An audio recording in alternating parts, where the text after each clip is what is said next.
ही माझी मैत्रीण रेशम. लग्नाआधी आपल्याच गावात राहत होती.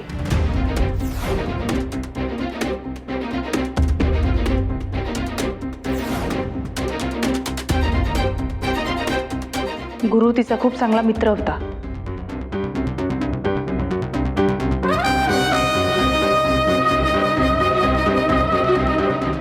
हळूहळू ते एकमेकांवर प्रेम करू लागले.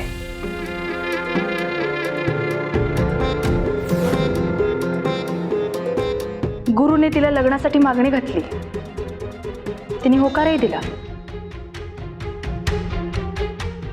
मग तिला कळलं की गुरु हा अत्यंत नीच, निर्लज्ज आणि नालायक माणूस आहे. त्यामुळे तिने त्याला नकार दिला. काही दिवसांनंतर तिच्या घरच्यांनी तिच्यासाठी एक चांगला मुलगा बघून त्याच्याशी लग्नही ठरवलं. त्यानंतर काय झालं हे रेशमनीच तुम्हाला सांगावं.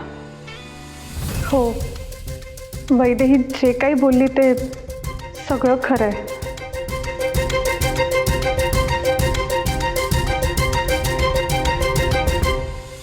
गुरुशी मी लग्न करणार होते, पण मला जेव्हा त्याचं खरं रूप कळालं तेव्हा मी त्याला नकार दिला.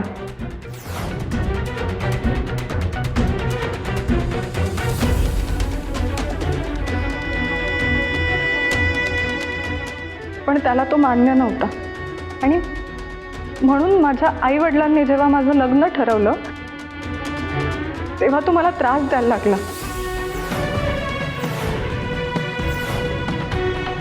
धमक्या द्यायला लागला. रात्री अपरात्री माझ्या घराकडे यायला लागला. मला काहीच कळत नव्हतं काय करावं ते.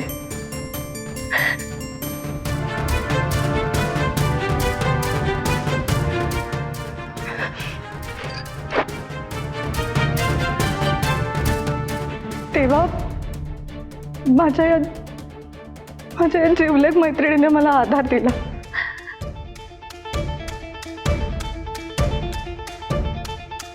माझ्या पाठीशी खंबीरपणे उभी राहिली ही.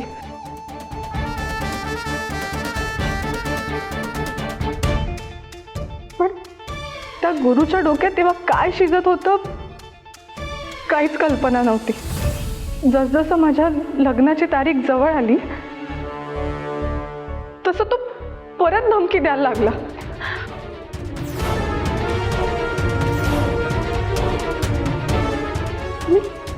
मी खूप घाबरून गेले होते आणि म्हणून लग्नाच्या आदल्या दिवशी मी वैदूला माझ्या घरी बोलावून घेतलं. वैदेही माझ्या घरी आली.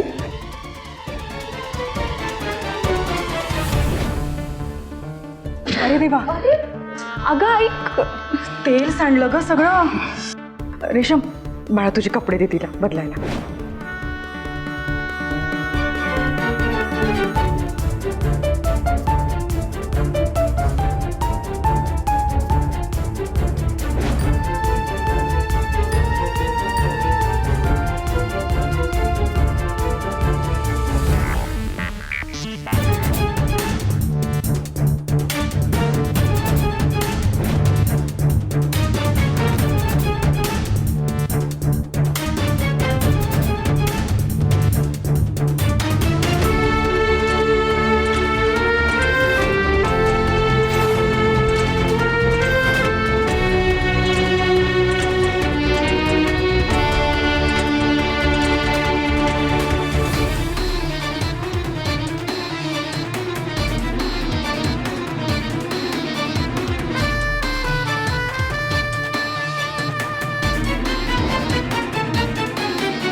वैदेही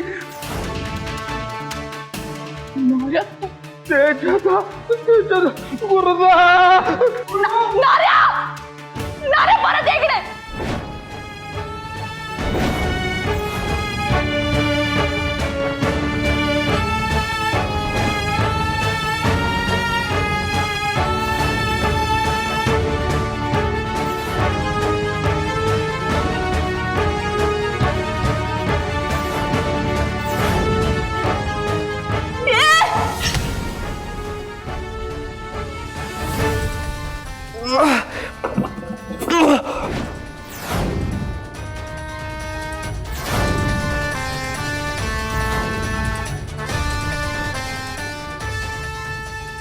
तुझ्या माणसांनी बाहेरून दार बंद केल्याच्या उघडायला सांग.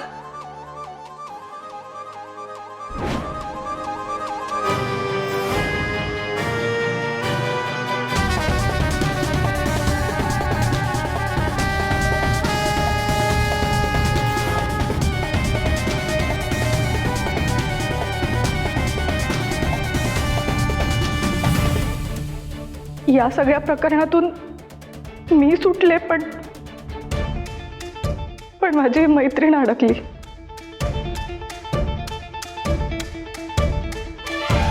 तेज प्रताप मक्तेदार तिकडे मला किडनॅप करायला नाही, मला वाचवायला आले होते.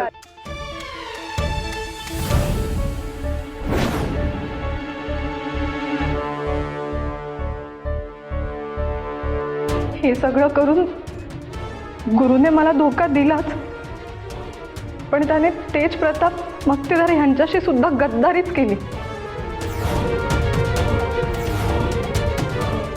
त्यांच्या मैत्रीला काळीमा फासला त्याने. हे बघा, तेज प्रताप यांचा या सगळ्याशी काहीही संबंध नाहीये.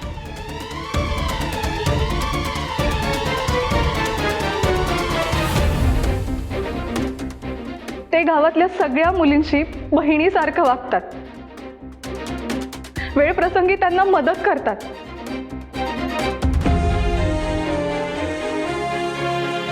आणि या सगळ्याची मी स्वतः साक्षीदार आहे.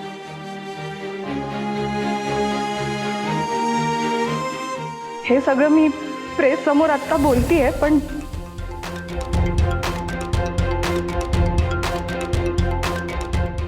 उद्या जर कोर्टात बोलायची वेळ आली तर तिथे सुद्धा मी हेच सांगेल, गुरु हा अत्यंत खोटारडा, स्वार्थी आणि माथे फिरू माणूस आहे. त्याच्यावर कोणीही विश्वास ठेवू नका.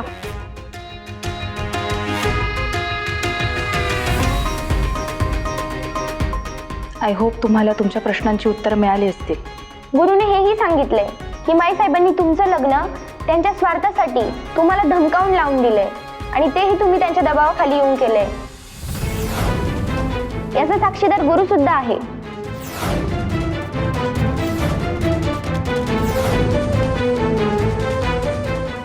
मी मग अशी एक गोष्ट म्हणाले, तेज प्रताप मक्तेदार तिकडे मला वाचवायला आले होते. आता तुम्हीच सांगा, ज्या व्यक्तीने तुम्हाला संकटातून वाचवलंय त्याच्याशी तुम्ही दबावाखाली लग्न कराल की त्याच्या प्रेमात बडबड?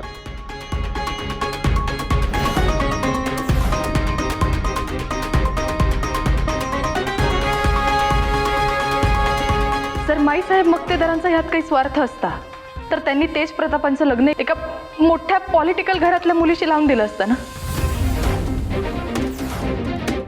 त्यांनी तसं नाही केलं.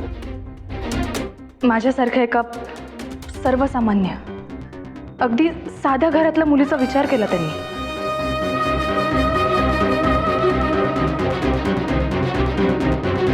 आणि फक्त माझा नाही, माझ्या मोठ्या बहिणीचा, ह्या माझ्या मैत्रिणीचा आणि गावातल्या अनेक लोकांचं लग्न त्यांनी लावून दिलं. मग ह्यात त्यांचा काय स्वार्थ असेल?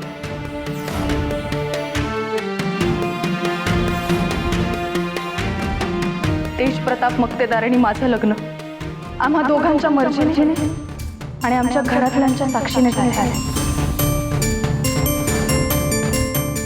आता खरं काय खोटं काय हे तुम्ही ठरवायला हवं. पण एक गोष्ट नक्की, माझ्या नवऱ्याची, माझ्या घरच्यांची बदनामी करणाऱ्या गुरुचे सगळे आरोप आम्ही अमान्य करतो.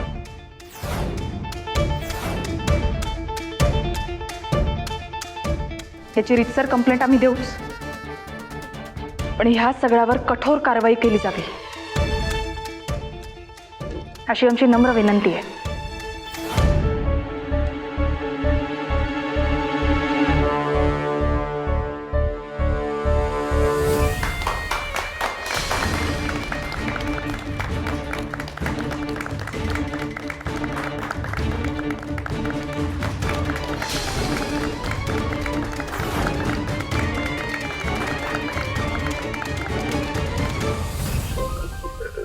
रेशम, खरंच थँक्यू. थँक्यू काय त्यात? म्हणजे तू आलीस आणि येशू, खरंच थँक्यू. बरोबर बोलतोय तो. ऐक ना, तू एवढं सगळं कबूल केलंस, खरं सांगितलंस, याने तुझ्या घरी काही प्रॉब्लेम नाही होणार ना? नाही नाही, काही काळजी करू नको, मी सगळं सांगितलंय घरी. नक्की ना? वैदू, दीपक खूप चांगले आहेत. Good. Reshu, thank you so much. तू वेळात वेळ काढून आलीस. जर आज तू आली नसतीस ना, मला नाही माहिती मी कसं फेस केलं असतं हे सगळं. आणि मी इतक्या अर्जंटली तुला बोलवलं अचानक. I am so sorry. मला नाही, अजिबात नाही. काय थँक्यू सॉरी? अगं, तू बोलवलंस आणि मी येणार नाही असं होईल का? वैदू, तू किती प्रामाणिक आहेस, खरी आहेस हे मला माहिती आहे. आणि तुझ्या प्रामाणिकतेवर जर बोट ठेवलं जात असेल ना, तर ते मला नाहीच आवडणार. माझ्या कठीण काळात तू मला साथ दिली आहेस हे मी आयुष्यभर विसरू शकत नाही. आणि त्यात त्या गुरुने असा घाणेरडा आळा लावलाय, हे जर मला आधी कळालं असतं ना, तर मी स्वतःहून आले असते. खरंच खूप नीच आहे तो. पण ठीक आहे, जे झालं ते चांगलंच झालं. निदान त्याचं सत्य तरी सगळ्यांसमोर आलंय. तुम्हाला कधी जिजू म्हणावं लागेल असं वाटलं नव्हतं? नाही, पण खरंच तुमच्या दोघांची जोडी ना एकदम भारी दिसते. अगदी मेड फॉर इच अदर. बरं, चला मी निघते. मला जावं लागणार आहे. हा, मी सोडतो तुम्हाला. नाही नाही, मी गाडी बोलवली आहे, मी जाईन. कुठे चाललीस तू? पुण्याला. काय आज थांबणार नाहीयेस?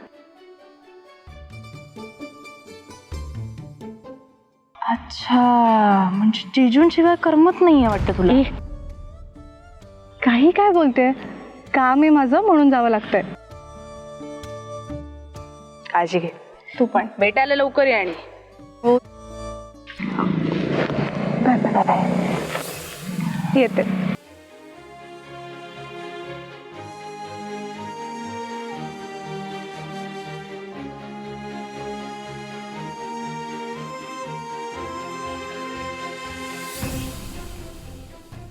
मी आलोच.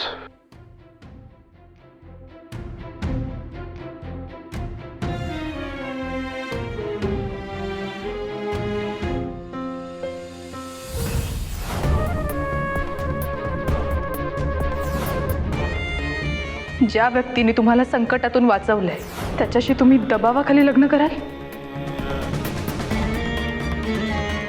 की त्याच्या प्रेमात पडून?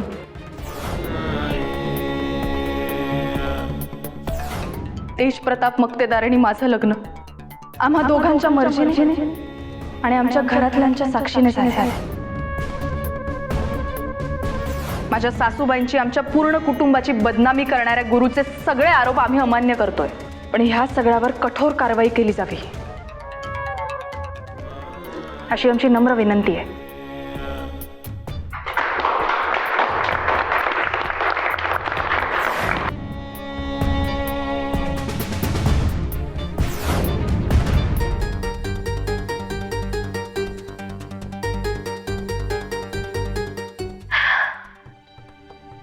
वा वा वा, काय प्रेस कॉन्फरन्स झाली आजची बया. अशी प्रेस कॉन्फरन्स मी माझ्या अख्ख्या आयुष्यात बघितली नव्हती. एकदम धडाकेबाज. काय उत्तर देत होती वैदेही. एकदम गोळीतून सुटलेल्या सन सन सन सन सन सन सन सन गोळीसारखं. आज तुझी सून तुझ्यावर भारी पडली. हा, कोणासमोर काय बोलते याचं भान ठेवा शाले. मला भान आहेच ग माई. तूच असं भान हरवल्यासारखं बघत बसलीस. आणि काय चुकीचं बोलले मी? मला सांग ना, आजच्या पिक्चरची हिरोईन कोण ठरली? वैदेही. प्रेस कॉन्फरन्स कोणाची होती? तुझी. भाव कोण खाऊन गेला? वैदेही. तुझ्या आजच्या राजकारणाच्या आखाड्यात का नाही, ती सिनियर आणि तू ज्युनियर. म्हणजे तुझं भाषण ऐकायला बघायला नाही का लोक गर्दी करतात, तसं आज तू बघ्याच्या भूमिकेत होतीस. तोंडाला गम घालायचं तुझ्या. दाबण्यानं शिवून टाकीन तुझे थोबाड.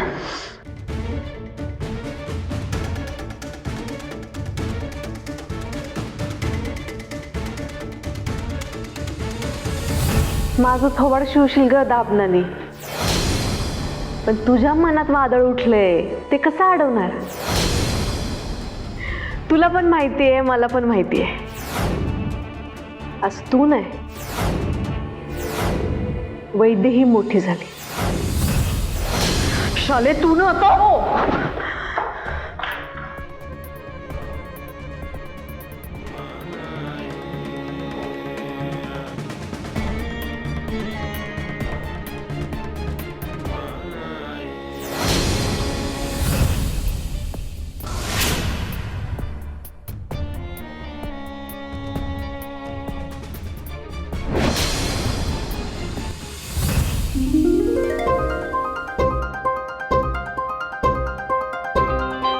अय्यो जेवण पडेल म्हणतो मी.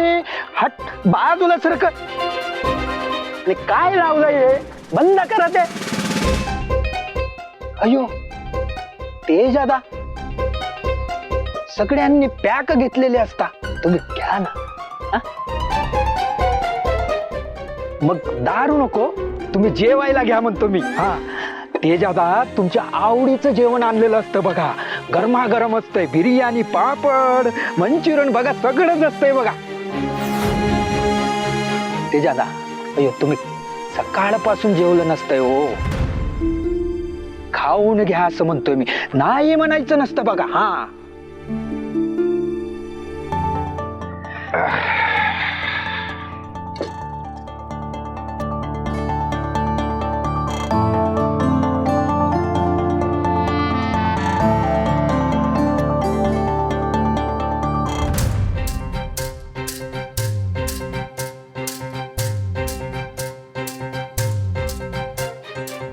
ते जादा एक सांगू काय, ते वहिनी साहेबांचा व्हिडिओ बघितला. हॉलमध्ये टीव्ही चालू असते ना. वहिनी साहेब काय भारी बोलल्यात बघा. अयो भारीच म्हणजे हो, भारी वाटलं बघा.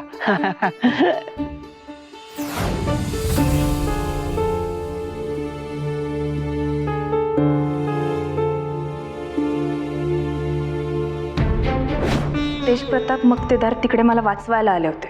ज्या व्यक्तीने तुम्हाला संकटातून वाचवलंय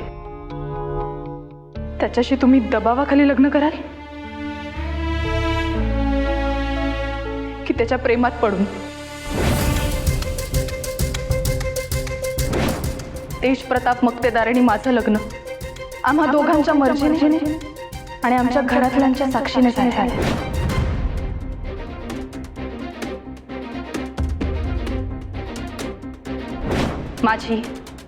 माझ्या नवऱ्याची, माझ्या घरच्यांची बदनामी करणाऱ्या गुरुचे सगळे आरोप आम्ही अमान्य करतो.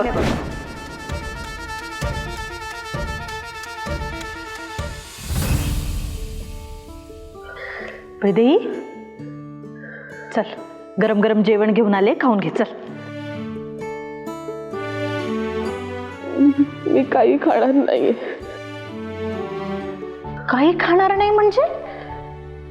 आता सूर्यास्त झाला, चल उठ आवर, हट्टीपणा करू नकोस, चल खाऊन घे. या तेज प्रतापनी काहीच खाल्लं नसेल ग.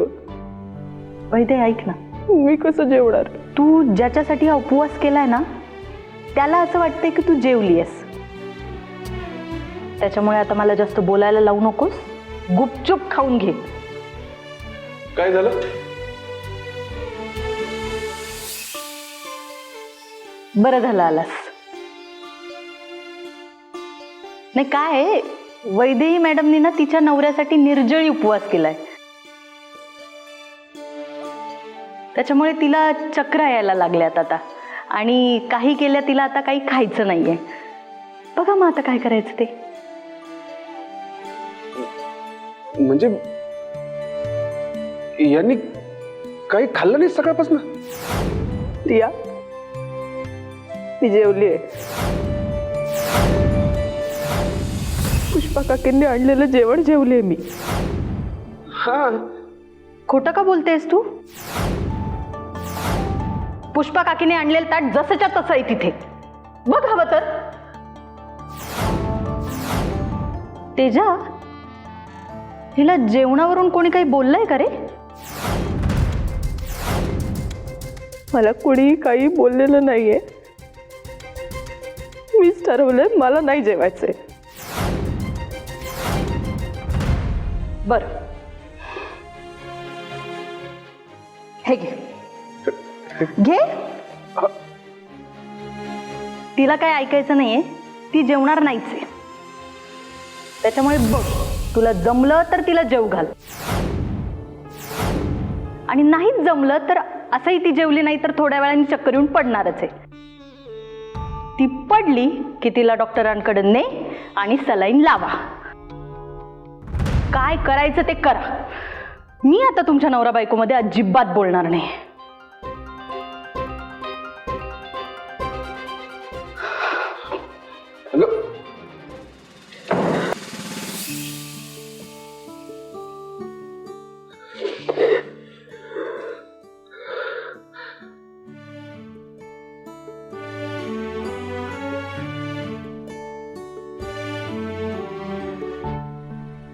सॉरी, मी तिला कंप्लेंट नव्हती केली तुझी.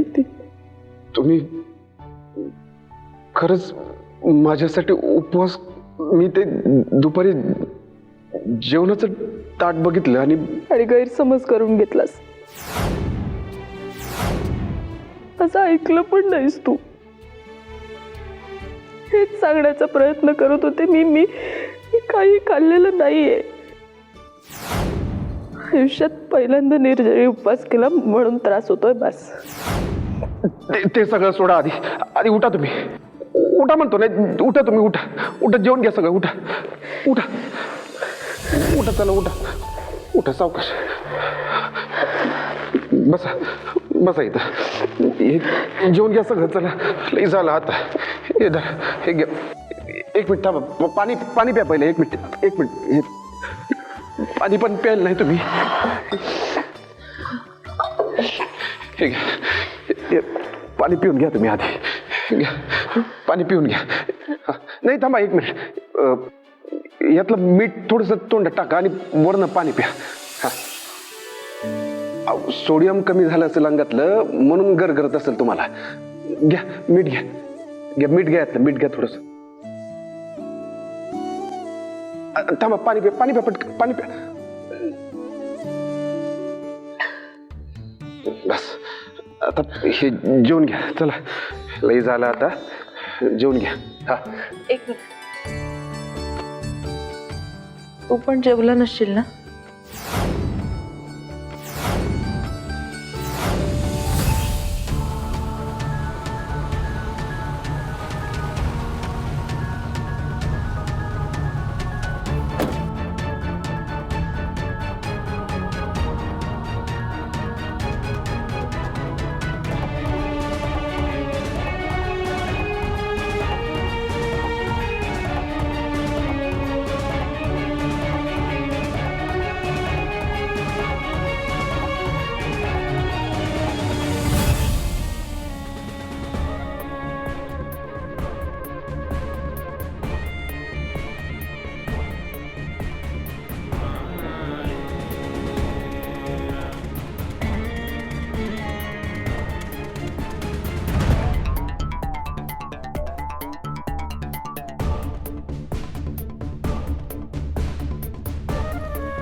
माई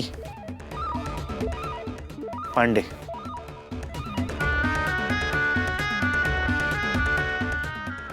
वेळेचं भान नाही तुम्हाला. काम काय वेळेवर करणार हे. वेळ तर माझ्या बापाने पण पाळली नाही कधी माई साहेब. काम चूक करू. सुपारी द्यायची. नाव सांगा त्याचं.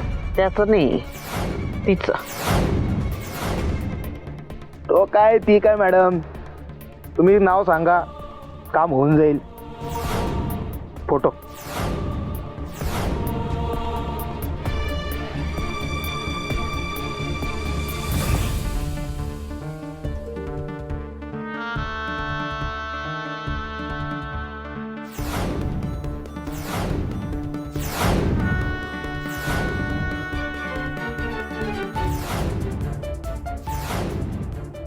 कांताबाई उर्फ माईसाहेब मक्तेदार.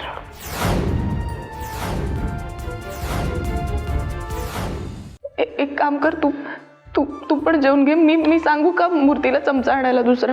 नाही नको नको, मी नंतर जेवतो. तुम्ही आधी जेवून घ्या. तुम्हाला बरं वाटत नाही ना, तुम्ही जेवून घ्या. घ्या बरं तुम्ही. सॉरी तेज प्रताप, मी खाऊन घेते. मला ना खूप भूक लागली आणि मी तुझ्या आधी खाते याचं गिल्ट आहे मला. पण मी ना असा निर्जळी उपवास आधी कधीच केला नव्हता. अरे मला खरंच खूप भूक लागली आहे. घ्या, जेवून घ्या.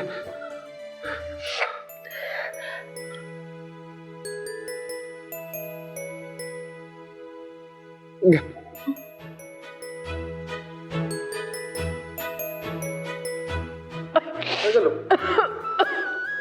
सावकाश. पाणी घ्या. पाणी घ्या. पाणी घ्या. पाणी घ्या. पाणी प्या. घे. एक काम करा, वर बघा. वर बघा तुम्ही. वर बघा. वर बघा. बरं वाटेल. वर बघा. ठसका जाईल. वर बघा. गेला गेला ना ठसका. हा बघा, मी म्हणलं नव्हतं असं वर बघितलं की ठसका जातो. जेवून घ्या आता. आणि हे सगळं संपवा. काय एक कण पण दिसला नाही पाहिजे ताटात. सगळं संपवा. तर मी आलोच. हा हा मी आलोच. आणि तू?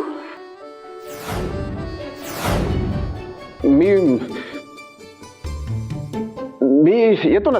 ताट घेऊन येतो माझं. तोपर्यंत तुम्ही जेवा. सगळं संपवा. ते पाणी इथं ठेवलंय. जेवून घ्या सगळं. मी आलोच. माझं ताट घेऊन येतो.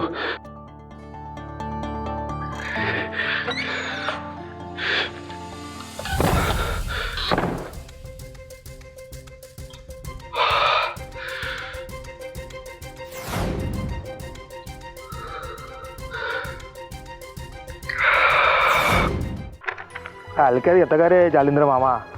मस्करी करता काय वेळेची खोटी? चल गाडी काढ. चल. मस्करी नाही, तुम्हाला म्हणून सांगते का मी खोटी गोष्ट रचतो पण लोकांना ती खरी वाटते. ऐका, उद्या मी एका कामाला मुंबईला चाललोय. सकाळी जाणार आहे. परसादेवीचा घाट जिथं संपतो तिकडे चहाचं स्टॉल आहे. तिकडे थांबणार आहे. गाडीतून उतरणार, चहा पाणी करणार. आम्ही उतरल्यानंतरच्या वेळामध्ये फायरिंग झालं पाहिजे आमच्यावर. तुम्हाला ठोकायचं? ठोकायचं नाही, हल्ला करायचा. खोटा.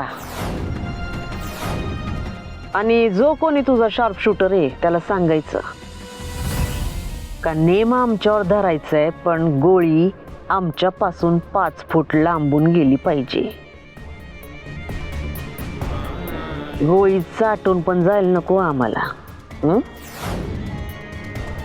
नाही, आम्हाला जगाला ओरडून सांगता यायला पाहिजे का माईसाहेब मक्तेदार यांच्यावर जीव घेणा हल्ला झालेला आहे.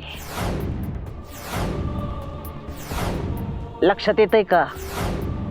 होऊन जाईल ना, होऊन जाईल. जालिंदरचा विश्वास आहे म्हणून हे काम दिलंय तुम्हाला.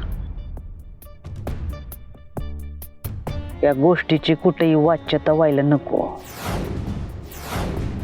नाहीतर तुम्ही आहे ना मी आहे.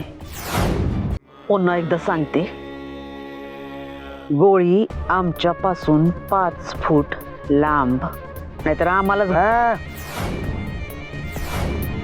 माझा शूटर एकदम शार्प आहे माईसाहेब. काम चोख, पैसे रोख. जालिंदर, ऍडव्हान्स द्या यांना. ॲडव्हान्स नाही हा, पैसे रोख आत्ता.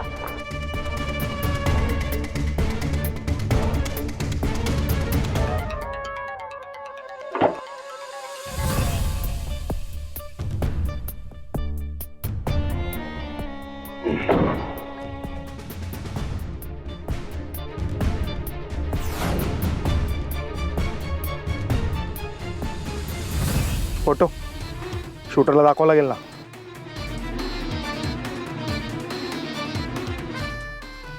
चल रे, गाडी काढ.